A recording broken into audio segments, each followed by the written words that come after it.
For every spark that has lost its light and needs a little help remembering how to glow.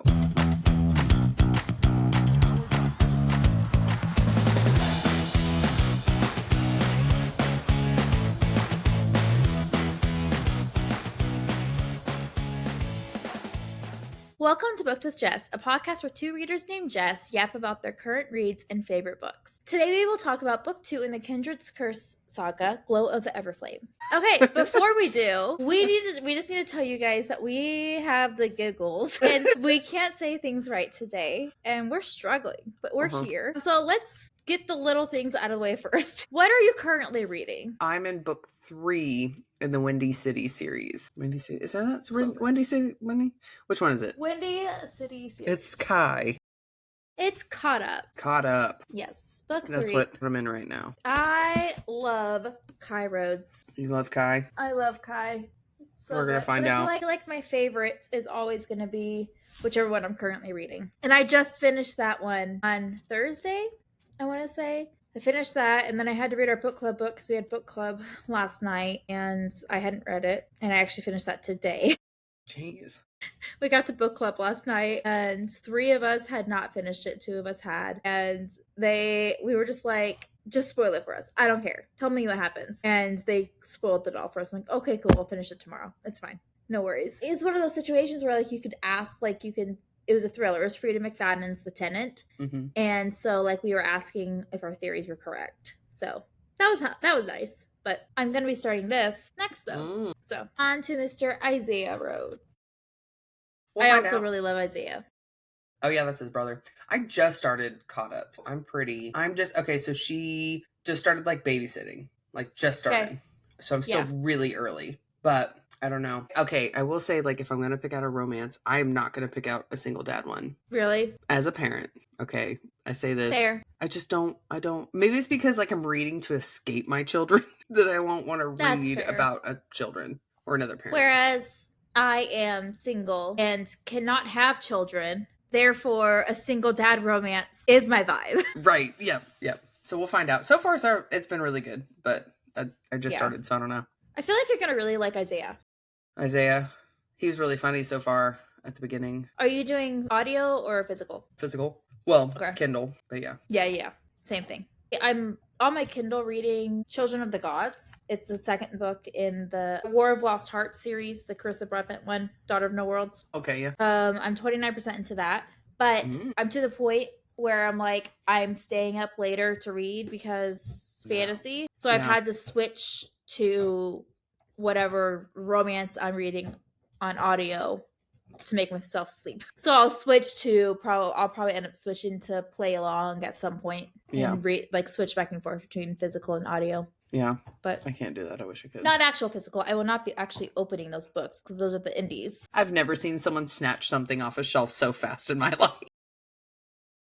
I'll look for it though to see if I have it. That was so funny. We were in St. Louis for the Night in the Moth with Rachel Gillick, and we were at the Novel Neighbor. We were on the romance side of it, open door, and I saw them all on the shelf except for Rewind It Back because you can't get that one, the indie cover in stores. And I'm literally just like, you're all coming with me.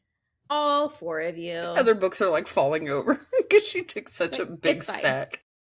It's fine. Took all of them. They had like 1 copy of Mile High left and 1 copy of, I think, Play Along left. But the rest of them are now permanently on my shelf. And my copy of Rewind It Back came in like 3 days later. So perfect. It's perfect. But anyway, so that's what we're currently reading. Our next book club one will release on July 1st. And we will be talking about all of the Windy City series. And we'll start out with like a general basic talk about it, and then we'll dig into more details with more series spoilers. But I feel like it's a little different with a contemporary romance. People are more willing for those to get spoiled because you know they're going to end up together. It's a romance. Right. It is not that big. It's not a romance without a happy ever after, so.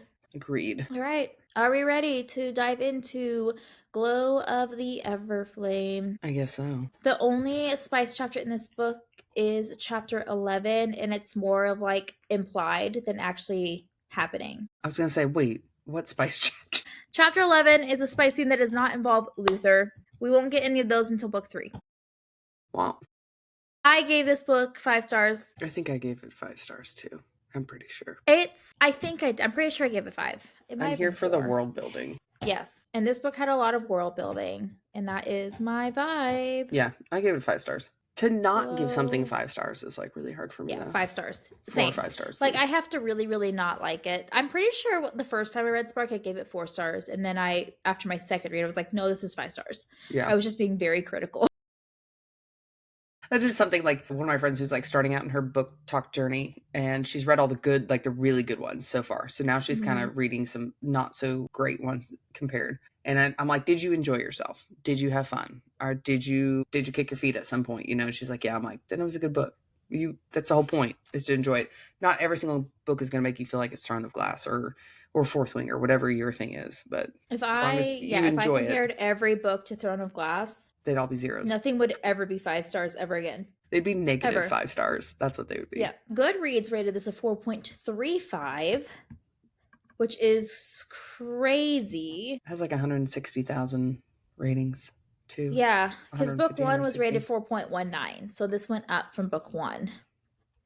Okay, let's do a spoiler-free summary. An unexpected gift offers the power to change everything, but keeping it could cost Diem her life. The threat of war has arrived at Diem's doorstep, along with a new discovery that could save her people. To use it, she must survive the next 30 days by forming a devil's bargain with the people she hates, the royal family of House Courbois. But as she dives into the world of the descended elite, Diem quickly realizes good and evil aren't as simple as they seem. Old prejudices are challenged and new loyalties blur the line between friend and foe. Meanwhile, her mother is still missing, and the secrets left behind can no longer be ignored, and neither can the Guardians and their demands. Caught between an old flame and a sizzling new spark, Diem must confront the truth about who she is and what she wants before time runs out. War is coming, and dangerous enemies wait on all sides. But the most deadly battle Diem faces may be the one for her heart. All right, we are leaving spoiler-free territory, going into full spoilers. If you have not read this book yet, please do. Why are you here? Go away. Come back. Okay, so in book 1, we end with Diem realizing that she is now the queen of Lumnos. She is Lumnos because it's one of those situations where, which I'll say this a lot, where the king or queen is called whatever the realm is. So she is Lumnos. And we start out with Diem still struggling to believe that she is queen and that she is descended and she has magic. Desperate to escape, she attempts to retrieve the flay root that she had thrown into the sacred sea, but she doesn't have any luck with that. Teller begged her to return. Idea. Yeah, she's literally like waist deep trying to find this in this massive sea. Like, that's gonna work, girlfriend. Teller begs her to return, and he vowed, like, it takes him reminding her that he vowed from his childhood that he was going to promise to tell her if she lost her mind, and that shook her resolve. That's what knocked her out of it. Is he's like, I'm telling you, you're not crazy, this is real, because she thought she was still hallucinating it. But then Lily shows up, which, if you don't remember who Lily is, that is the sister of Luther, and she's the niece of the now deceased king. And she shatters Diem's denial even more by saying that the king is dead and Diem is his successor. And Diem says that she'll just give up the crown, but Lily tells her that she can't, because the only way to not be queen is for somebody to challenge her at the rite of coronation, which is a battle to the death. So she literally has no choice but to be Lumnos or she dies. Yep. So Lily takes her to the Royal Hunting Lodge to hide out while they figure out what to do. And since Diem is queen, she can enter the lodge because it is it's like a bloodlock. So that further instills that she is now queen, because she can actually enter the lodge. Otherwise, she wouldn't be able to. Well, at this lodge, my favorite shows up. Luther Courbois, Prince of my heart. He arrives and he accuses her of killing the king. She accused him of knowing about her mother. They fight like they always do. It's just a fun little argument in this lodge that leads to nothing, but she is half naked during this. So eventually Luther convinces her to go back to the castle so that Saray, who's her Gryvern, doesn't destroy everything trying to track her down, because the Gryvern responds only to the crown. And now that the king is dead, she's trying to find her to protect her. And that's when Diem notices Luther's horse, which it's the exact horse that Henry described as running over Mortal and killing him, with the rider never looking back. And this was like what sparked Diem to join the Guardians in the first place, was the story from Henry. And it's also like what made Henry join. And this like brings up a purpose to Diem and makes her realize that this could be good and she can use her newfound queenship to dismantle the Descended from within. So we later learn Team Guardian right now still. She's still Team Guardian, and she's still everybody Descended is evil, and she thinks that Luther is the one that ran over the little boy at this point because he has the horse. We later learn that that's not true, but at this moment we think that, yeah. So this book is chunky, so I'm just going to hit some key points and we will discuss in between. Okay, so Diane goes to the palace, and they come up with a ruse that she will be a long-lost Corbois relative, which will clearly work out with her budding love interest with Luther, since she has to be a member of one of the ruling houses to survive. And basically, their Corbois wants to stay in power the entire time. They don't want to give up like their ruling seats, you know, so they're willing to go along with it. Everybody Descended is part of a house. It's just some are more important than others. So if she's not part of a house, they're never going to accept her. So this is them trying to keep power because they were in power for so long, but also her not being immediately killed by everybody. Henry comes and sneaks into the palace to deliver something for his father, but we know it's just a spy and figure out what's going on in the palace. And in that process, he runs into Diane, accuses her of hiding the fact that she's Descended. She's like, "You're an idiot. Of course I didn't know I was Descended." And then proposes to him. And tells him to be her king. And she's just grasping at straws, and it's not working out for her at all because Henry's literally like, okay, this dude wants to leave you, so you're gonna make him king, and he's still on the fence. Like, he was still on the fence. So then she like seduces him, and they sneak off to her bedroom. But was it her bedroom or was it Luther's bedroom? I think it was hers. Was it? I don't think it was Luther's because Luther has that big like shrine in his room. I think you're right. You're right. So she sneaks him off to her bedroom, and Luther literally catches them. Oh man, I thought he was gonna rip Henry's head off.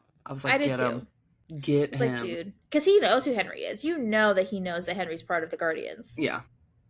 At this point, Luther gets Henry out of the castle, tells DM this is stupid. They're never going to accept him as king consort. And DM tells him that she loves him and like, whatever. Girl is in denial still. Girl is just trying to keep some level of her former life. I also don't at this point understand how she's just going along with this and completely forgets about her dad. Literally. Like she doesn't. Why isn't he coming after her either? Like, why is he not? Yeah, well, yeah, because she just runs away. Like, I'm sorry. I mean, she is 20, but 16-year-old brother followed. Right. So to tell her to just go back and act like everything was normal. It didn't make much sense. It doesn't make sense. But she eventually, the timeline of when this happened, I can't remember when it happens, but he finds out that she's queen whenever they go to the king's funeral. Yes. And I don't think it's like that long, really. No, I think it's just a couple days, but Teller already knows at this point. Yeah. Teller's snuck into the castle at this point. Lily snuck him in a back entrance, and like they've talked, and still they don't tell Andre anything. Poor guy. He deserved better. I honestly think that he knows, though. I feel like he does too, but I don't know. That whole situation was weird. Too much to write him in the story, knowing. I know. I'm wondering if we're gonna like learn more about him in book 4. Maybe. I hope we do, because I feel like he was more important than he currently looks. Yeah. Yeah, and he deserved better. Nobody treated him well at all. No. But anyway, so she has to prepare for the challenging and the Ascension Ball. The challenging is basically going to be where all the houses have a chance to challenge her to their right to rule, or I guess challenge her right to rule. And if she loses, she dies and she's not queen. But before that happens is the Ascension Ball. She sends a note to Henry telling him not to come to the ball because she originally told him to come to the ball. And she's like, you should not come. He shows up anyway with like a whole bunch of mortals behind him. Like, and it wasn't even to come to the ball. Like, he was trying to start crap. That's what he was literally. Well, they were like planning on attacking. And like, literally, the most powerful people in all of Lumnos are here. Some of them from other realms. What are you doing? They'll kill all of you without even thinking. So stupid. So DM tricks him and ends up throwing him in the dungeon. Good for her. During this ball. Not mad about that. No, not mad at all. And so during this whole situation in the ball where all these people are coming up to her and presenting her these gifts and testing her powers, he's just in the dungeon, just chilling. It doesn't end well with her because down the road, she like goes to find him to apologize. And he's like, you literally locked me in the dungeon. What are you doing? And Vance is now like very anti-DM, which he's been anti-DM like from the beginning because we hate him. He's the worst. I hate Vance. Well, So she actually uses one of the other houses. Um, and they have like a power where they can kind of influence your mind. And so she makes the deal with them and she goes, okay, I will drop our wards. And I don't remember the term that they use in there, but it's like wards to where she can not let anybody else use their power in the kingdom.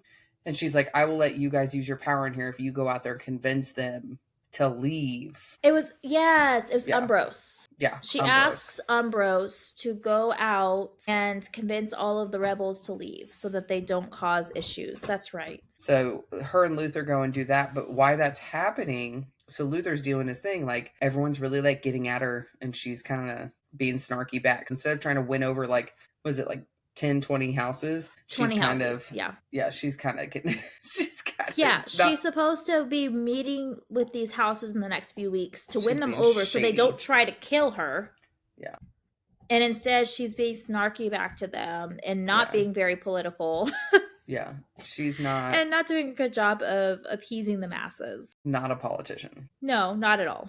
Luther was literally trained to do this and she was not, and that shows completely. Basically all the houses just went up to her and told her how unfit she was to rule. Literally. They were just, and the thing is like the house girl was like, oh, you just need to stand there and take it. And she's like, do I? So I'm like literally queen. I know a lot of people are like kind of complaining about her, but in that, like, I don't think she was wrong. I think there was some of the things that she was getting kind of upset about. I don't think I would, but I think I think the opposite of what the house girl brawl was telling her, if she's meant to be this all powerful, chosen by the gods to rule, she's more powerful than everybody and she needs to flex that. The problem why she can't is she doesn't have control over her magic. Agree. Otherwise, she'd be like, guess what? Your next snap. Yeah, like she's literally the most powerful and she can't do anything with it. Like at the funeral, is the first time where they test her to see if she actually has all this power by telling her to light the pyre, and she can't, and she ends up, and that's when she sees Andre in the crowd and she loses it. Yeah. So Saray like comes in and like surrounds her and sets the pyre on fire for her. And then at the ball, they literally were like, you didn't even light the pyre, you didn't show any power. And Luther's standing there like, I've seen her power, you don't want to see her power, she will bring this building down. Yeah, he's trying to back her. It was a lot for sure. The Ascension Ball ends. We do have a scene at the end of the Ascension Ball where Luther helps her back to her room and like takes her shoes off. And it's a very lovely scene that I enjoyed. It's like the slowest of burns because you think, oh, we're gonna get something, and it's not. It's not. We get nothing. No, we get nothing at all. And one of my favorite quotes comes from this scene, and we'll talk about that later. But so over the next few weeks, she has a month. It's like 30 days from when she receives the crown to where she has the rite of coronation, where she goes to the island with all of the different leaders of the realms and she gets coronated officially. But in that process, she has this ball, the Ascension Ball, and then she has what's the challenge called? Wow, I just can't remember. I thought they kept calling it the challenging. The challenging. We'll just call it the challenging. I don't remember what it's called. Yeah, let's just keep saying challenging online. And I probably has some fancy word, but anyway, whatever. So during this time, though, she has to train her magic so she can actually use it. She's already somewhat trained in combat, but not against magic users. So that's not helpful to her in the long run because she's not allowed to use any weapons during the challenging. It's magic feel like only. She like wasn't even trying to learn her magic though for a long time either. I feel like she was just very afraid of it. Yeah. And she just had like this mental block and didn't want to use it because she didn't use it at all until people were in danger, basically. That was definitely what the thought of people that she loved getting hurt, I feel like, is what motivated her to actually use her magic, you know? Mm-hmm. Nothing like good old sacrifice. So when did she appoint her father? Was it after the ball? It was definitely after the ball. Okay. So after the Ascension Ball, she decides that she's going to appoint her father as one of her advisors. I think it was like after some of the talks because a lot of the houses were like, we need to get all mortals out of our lands. They shouldn't be allowed to have any more kids. They shouldn't be allowed to live here. And like all these things. Basically, they just wanted them to die out. Segregation. Yeah, they want to push them out of the land. And during all of that, she decides to appoint her dad as like part of her council as one of her advisors. And he's there for literally a single day. And then he quits because he realizes that it's causing more strife than anything. And then he's killed literally that same day. So And that then was a he lot. dies. And then he dies. Like, that was just that poor guy. I don't understand. And there's a lot of mystery about actually who killed him too, because they don't really know. And then she has an explosion of power at that house as well, so that it definitely takes a lot of the clues. Yeah, so That there they was could a have figured it out. knife that was found. I believe what happens is she realizes that the knife was from Sophos based on, like, she saw Sophos carrying one that had the same exact, like, designs on it. But it's revealed that, like, a shipment was taken or something. And from what I understand, she thinks it was Fortos that did it. Yeah. All these are Latin. I didn't even realize that while I was reading it, which I should have, which is embarrassing. I was like, Sophos. I was like, interesting. So her father is brutally murdered. DM goes to the house because he was murdered in their house, and she ends up, like, exploding. Literally. Her power just, like, explodes out of her, and she creates this massive crater in the ground. Everything is destroyed. There's not a body anymore. This actually really hurts her brother because he doesn't get to say goodbye, essentially. But there's so many moments of, like, selfishness. She is very selfish. That I feel bad for her 20. brother. I know. But I feel like her brother's only 16 and he's less selfish than her. He is only 16. But I think that she ended up with she felt like she had more responsibility than him. Yeah, probably. To like take care of him after her mother left. So it was just, I think she was just trying to balance all these responsibilities, now being responsible for the entire realm. And she has all these emotions coming in. She's literally had her emotions and magic suppressed for 20 years of her life. And all of a sudden it's all there. And it's just, she can't control it at this point.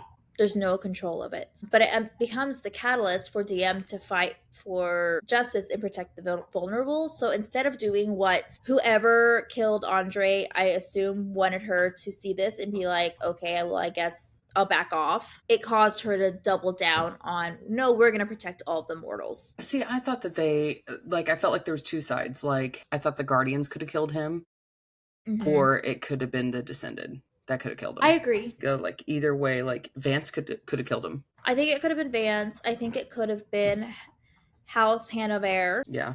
I think they are a strong contendant. Yeah. I also think it could have been Fortos. Like, I don't know. I'm assuming we'll find out in book 4.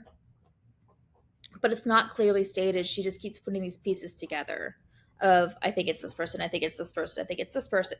So because she has this new goal of protecting the humans, the mortals, whatever, she no longer agrees with anything any of the 20 houses propose, which, like, well, she's a destroys any chance of her not being killed. So it's a problem down the road, specifically with one house. House Hanover is, like, hates her with a passion. Well, one of the daughters was meant to marry Luther too, but it was just going to be like a marriage of political convenience, because I don't think he ever meant to find somebody that he actually wanted to be with. Elena was courted with Luther. She's the younger sister of Jean, who ends up being a problem at the challenging. But Elena is not a good person at all. She causes purposeful issues with DM. She's very catty. Yeah. Like, there's in Fourth Wing, there's a character that's like that, but you can tell that she's redeemable. I don't think Elena's redeemable at all. Like, there's a difference. Like, you can tell in Fourth Wing that the character is truly doing it because she's trying to do what's best for her country. Mm-hmm. But Elena just wants power. She just wants to be queen. Yep. She don't care. She doesn't care at all. Well, I think we're... So she finally arrives at the challenging. She has somewhat control of her magic. She has...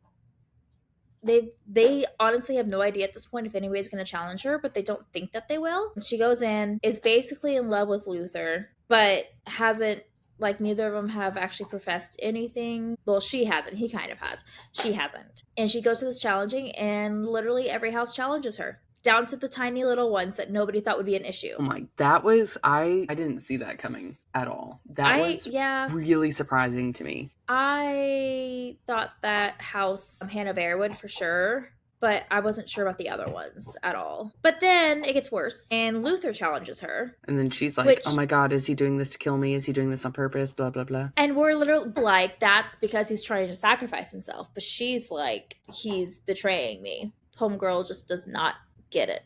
Yeah, no, she don't get it. He's like, kill me, Please. Yes, he's literally like trying to sacrifice himself so she doesn't get killed by these other houses. Because typically how it goes in the challenging is the ruling house chooses the opponent based on who challenges her, and it's usually like the highest ranked person.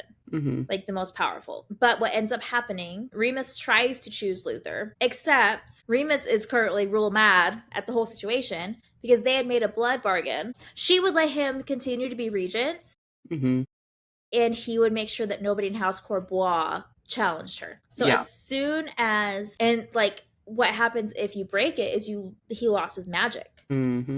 So as soon as Luther challenged DM, Remus lost all of his magic, and he had told her, "Don't tell anybody we made this blood bargain." Which, okay, girl, why would you make a bargain if you're not going to be able to tell anybody? That seems sketchy. So like literally, he immediately lost all his magic. So Remus is like going through like, I don't know what to do. I literally have no magic. Luther's like, "Fight me! I want you to kill me." And DM's just like, "I don't know what's happening." She's just like, well, then I mean, the person she ends up challenging, though, I mean, she ends up getting to pick her person. And so I wish she would have challenged Jean and stabbed him right in the throat, but I wish she had to, but I like who she challenged. Even though he was weaker, she challenged Roan.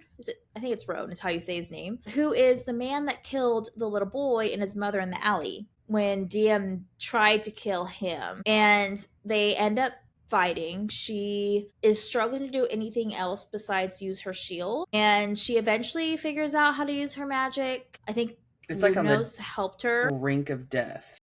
Yeah, she's literally gonna die. Instead of killing him, she chose mercy, which is not something that you typically do at the challenging. It's always a battle to the death. So yay, DM is officially queen. Nobody else can challenge her. They are seeing that she like has more grace and more mercy than any of the previous rulers ever have had. So now it's time for a super secret rite of coronation that only the realm rulers can attend. The rite takes place on Coriel, which just happens to be the island where Aurelie is hiding out on. Because if you remember, at the end of Spark, we've realized that she's been hiding out on Coriel for the last however many months, waiting on the new ruler of Lumnos to be coronated, because the Guardians have this big, massive plan to take over to get rid of all of the heads of the realms. Luther takes DM to Coriel, but he can't actually go up with her into the temple. So he's just on the island. He runs into Aurelie, who's been waiting for this to happen, and they're arguing. He's trying to tell her, like, get her to leave. She's confused because she thought he was gonna be king and he's not. She's like, well, who's up there? Because the ceremony already started. She's like, who's there if you're not there? And he's like, do you not really know? She has no idea that DM is the new queen. Yeah, she has no idea. She has no idea. And in the meantime, Lance is here. Freaking Lance. Always showing up in the worst possible moments. I hate him so much. Luther like slips off. Lance and Aurelie are like hiding out watching this happen.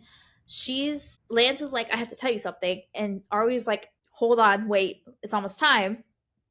And then somebody moves and she sees that it's DM on there. So she starts freaking out. She's like, this place is literally about to explode and my daughter's going to die. So she yells for DM to run, and she turns and like everything explodes. So that's everything from Aurelie's point of view. While all this is happening between Luther and Aurelie and Vance, DM is going through this rite of coronation. And they each have to spill their blood on the Heartstone, which is a relic of the Kindred's power. And when DM spills her blood, the Heartstone cracks, which has never happened. And it causes like complete chaos to happen. The other crowns are thrown into disarray, accusing DM of being an imposter. Chaos happens. DM's mother wants her to run. And then this explosion happens. And then we end. It literally ends with like an explosion happening. And that was it.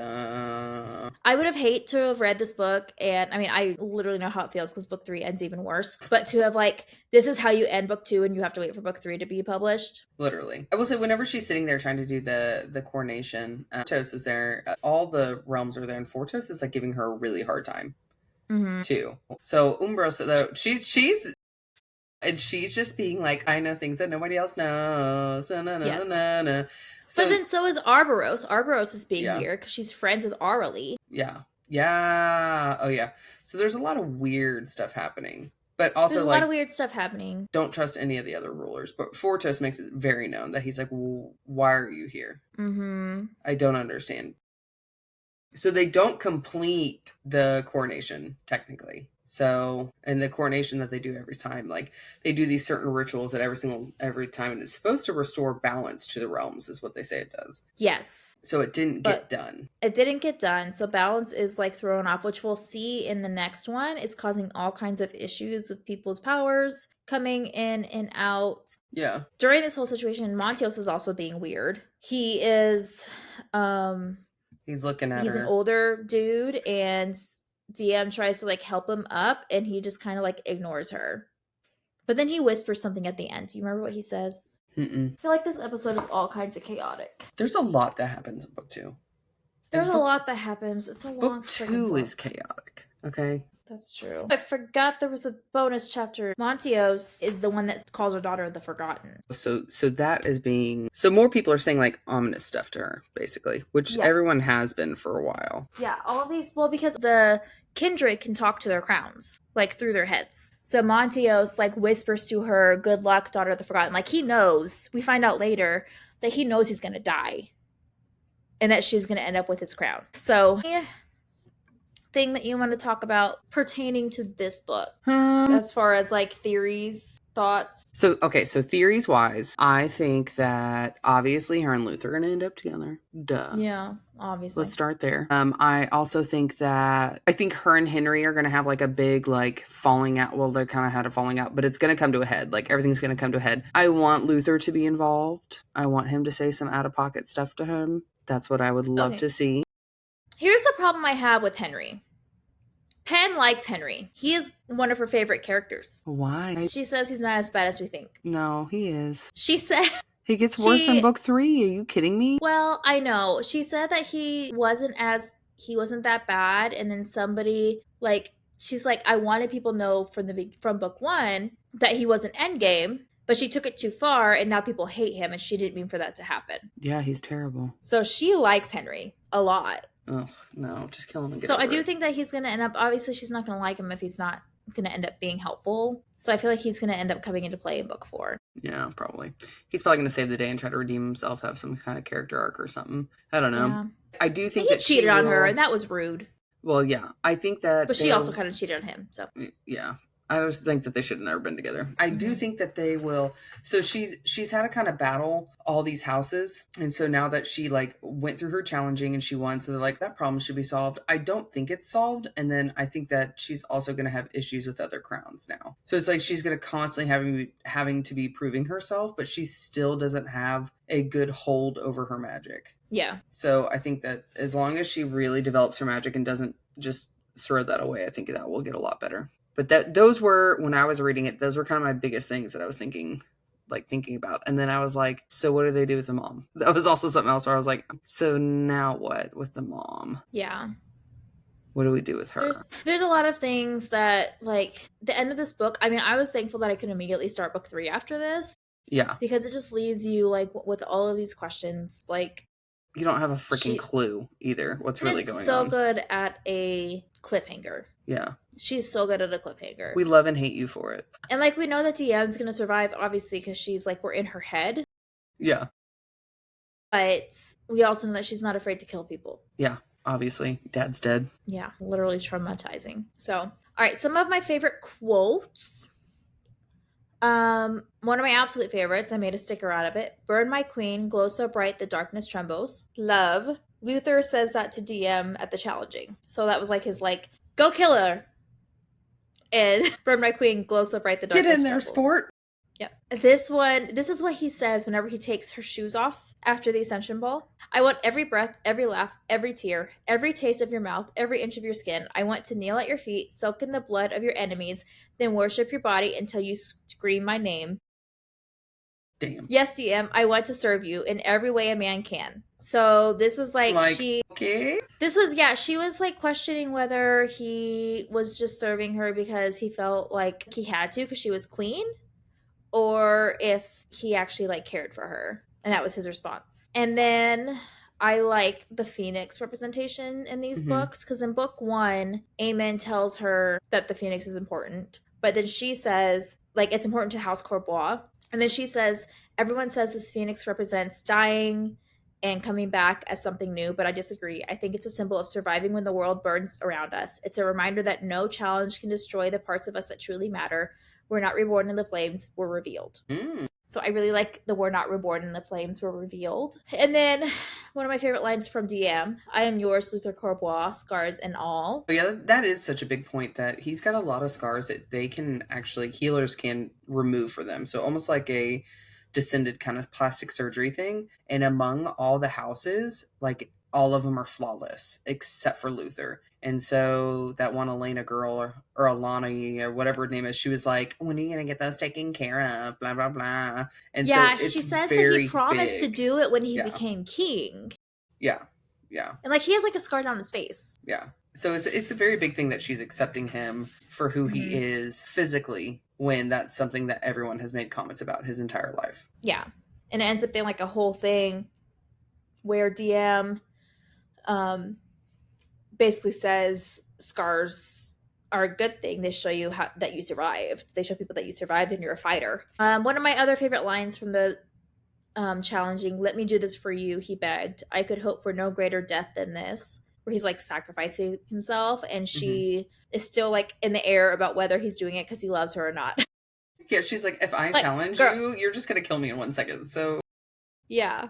And then my absolute favorite of this book, "But rest assured, my queen, when I do kiss you, there will be no confusion. You will know that I have claimed you, and I won't have any desire to deny it." The dialogue in these books are really good. Yes. I will say that's something Penn has done very well. She's really good with dialogue, and she's very clever. I don't think that people give her enough credit for that. She's so smart. Yeah. I really enjoy her writing. I feel like she has like degrees and stuff. I feel like she has degrees. I don't know. Maybe she does. She has an undergrad in creative writing. I bet she worked in as an artist, photographer, and attorney, which makes sense. Wow. She was an attorney. Okay. Well, if she was an attorney, then she would have went to law school. She'd have a master's degree. She attended law school and practiced law for several years. Shut up. Really? Yeah. Good for you, Penn. No wonder why she's so about contracts and hierarchy of houses and things. That makes a lot of sense now. That makes so much sense by her, like, of everyone. Government. Her government system is like so well thought out because she literally has degrees in it. Yeah. Good for her. So cool. Yeah, she lives in France. What? Oh, I didn't know that. Yeah. So anytime so that's why whenever she replies to things that we post, it's always like random times of the day. It's like later in the day. Oh, it's because she's in France. Good for her. Because that's morning for her. You know what? She's living the dream. She is. Yeah, but she comes back to the States all the time. Like, she's going to be at the Everflame Ball. I'm excited to meet her. Me too. But we will be there at the Everflame Ball on August 30th in Colorado. Right now, there are currently still tickets available. Ooh. We are so excited. It's going to be a lot of fun. I'm pumped. I think this one's going to be, like, really, really good. Oh, I bet it will. Yeah. It'll be exciting. Woohoo. All right. Last part of our episode. Yes. You did put some. I did put some. Our 1-star reviews. This is a section that we understand not everybody enjoys. I enjoy it. We think that they are funny, but we understand if you don't. We think they're funny because we love this book and because we don't agree with these people. That is why it is fun to read them to us. But if you don't enjoy it, please exit out. We will see you on the next episode. 1-star reviews. I promise no one is as utterly disappointed as I am that this did not hit. I'm disappointed that you think it didn't hit because I thought it hit. Did we read the same book? I was very into this. Next on our 1-star reviews, just hot garbage. The FMC is trash. I'll read book 3 only because there aren't any good wiki to tell me what's happening and the ebooks are fairly cheap. Okay, that's rude. This is my thing. Like, at the end of the day, I'm like, you still bought the book. Penn still got her money. That's all that matters. She has a 4.2? 4.35. 4.35 Goodreads rating. Like, girl's fine. Yeah, she ain't struggling. Is fine. My favorite so far that I've read is "The girl is playing too hard to get." You know what? He's not wrong, or she's not wrong. This person who said that, DM is playing too hard to get. I agree with that 1-star review. I mean, she is queen, though. 100% no. I would have cracked under Luther's spell in about 2 minutes. Fair. Book 1, page 3. That's where I would have cracked. I'd have been like, just tell me what you want from me. In the alley. She sees him in the alley talking to her mom. Oh, he's hot. Literally. Yeah. I wanted to root for Deanne, but the secondhand embarrassment was physically painful. How undignified and dense can a girl be? There was a lot of secondhand embarrassment. But she's learning. I feel like every female... Okay, so here's my thing. Out of all the 1-star reviews I've ever read, which are a lot, everyone always has a problem with the female main character. Yeah. That's always it. It's never the male. It's sometimes about like, oh, the world building wasn't very much, or something like that or whatever. Just poor dialogue or whatever. But 99% of the time, I hated the female main character. She was too whiny. She was this. It's always a female main. Because everybody, I don't care who you are, reader inserts. I wouldn't have done that. This is what I would do. This is what okay. You're not that person and you don't know anything. So I don't think you would have done any of those things. Like, yeah. It is at times infuriating, but I do it too, where I'm like, why is she being so whiny right now? Like, what are we doing? Why are we being so whiny? But then I'm like, I'd probably do the same thing. Like, you have to be really aware whenever you're reading the books, I feel like. Yeah, I agree. But I haven't had one that said the main male character is trash in any book I've ever read. Although I will say, so I have a friend that's currently reading Burn, and she's like, Luther is so stupid. She was literally like, hold on. She was like, I don't think I can get behind Luther as a male main character. What did she say? Luther drives me insane. What book are you on? Book 3. He just finally said something about him dying. Like, yeah, he's just too self-sacrificing for it to be attractive. And I said, take that back. This is my thing with Luther, is that he's a very religious man. Yeah. And I think we all really forget that. He is dedicated to Lumos. And that's why he has this blinding faith in Diem, is because of his blind faith to his god. Yeah. Or goddess or whatever. Lumos chose her for a reason. So I will do whatever Diem needs. Yeah. Like, everybody needs to remember that. With him having this like blind obsession with his goddess, he's going to make some crazy decisions, I feel like. Think about anyone who's kind of a religious fanatic of any kind over the years, making some wild decisions. It's fair. But so I do question though, is his faith in Diem or is his faith in Lumos? And I think his faith is with Lumos, not with Diem. Really? Yeah. Yeah. I think it's both. I think if he had to choose, he'd choose Lumos. I think it's going to come down to that. I don't think it is, because I think that he's going to realize that Diem is a kindred. You think she's going to be the other one? The 6th or whatever? Well, yeah, because her dad is. Yeah, but we don't know that yet. I was trying to allude. We know that. We're past the point of not talking about spoilers right now. Okay. There's spoilers. So obviously the dad's probably going to die at some point or something. They're going to defeat the dad. But I think that she's going to think about going with her dad. I think it would make it interesting really quickly, because they keep talking about how they meet on the battlefield. Do they meet as enemies or allies? Oh yeah, I forget about the vision. I don't know. Is he going to fight for Lumos and she's going to not fight for Lumos? We'll find out. I think that's why I like it so much. I don't know what's happening. I have no idea what's going to happen. Yeah. I think that's why I like the books. Some crazy stuff. Yeah. Yeah. I think it'd be really cool to have a prequel. Well, I'd love that. Give us book 4 first. But yeah. Then give us a prequel. Yeah, don't pull an assassin's blade. Tell us about all of the start of all the kindred. I would love to have the story of how her dad got like locked up. That would be cool. Be mad to have that. Cool. All right. Thank you for joining us as we chaotically talk about Glow of the Everflame, because it's hard to talk about this book without talking about heat. Literally. And a lot happens in this book.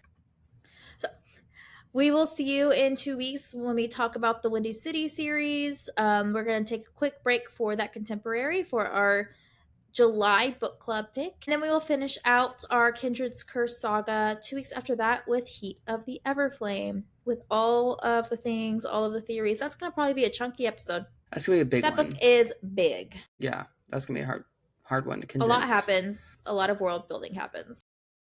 It's going to be a very chaotic episode. We might have to break it down into 2. Very possibly. It's long. To give you an idea, I do the summaries, and my summary for Glow was 5 pages long. Actually, 4, really. My summary for Heat is currently 12 pages. Hopefully I can make that smaller, but we'll see what happens. All right, thank you for joining us. We will see you next time. And remember, we're not reborn in the flames, we're revealed. See you next time.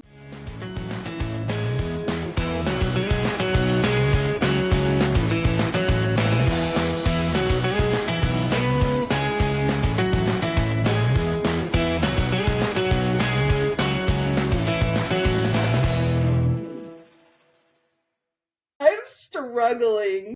We have to do this episode. We have to do it. Okay. Oh. Okay. We can do this. I can't. Okay. Excuse me. That was a strawberry seed. I'm just like holding my breath while you're saying that. Okay, we're good. Okay. Jingle, jingle, jingle, sound effects, all the things. Old prejudice. Educated. You're the most educated out of us. Old prejudice. Why am I saying it weird? Is it actually weird or does it feel weird in my brain? Prejudices. Am I saying it weird? Prejudices. I think it's the plural. What's a different word you could say? Old prejudices. Does it sound weird when I'm saying it or is it in my brain? No, old prejudice. It's your brain. Okay, it's definitely my brain. You just said it too many times.